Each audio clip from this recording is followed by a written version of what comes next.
Hey, how are you doing? On September 27th, Hurricane Ian hitting the American continent knocked out the power of the whole country in Cuba because of destruction of the power distribution system in Cuba.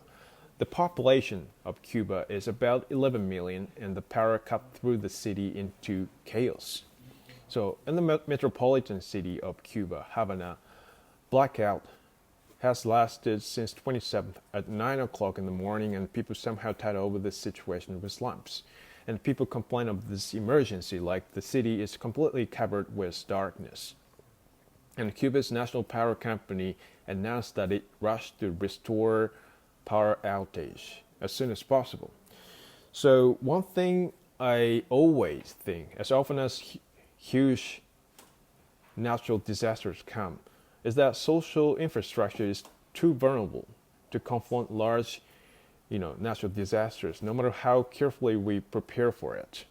As long as I see frequent large disasters hitting the world here and there, it's looking likely we need to learn the knowledge of self-sufficiency and survival for emergency situations where we are asked how we can survive from now without relying on an artificial infrastructure.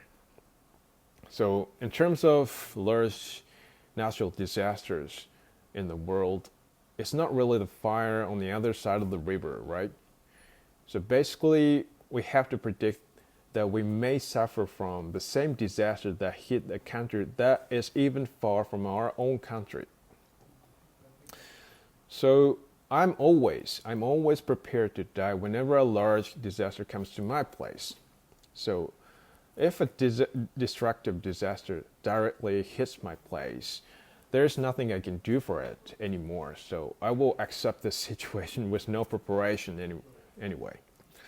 So recently, I strongly think that, distortion of the world affairs caused by the war and internal conflicts and poverty and so on is strongly linked with frequent large natural disasters happening around the world.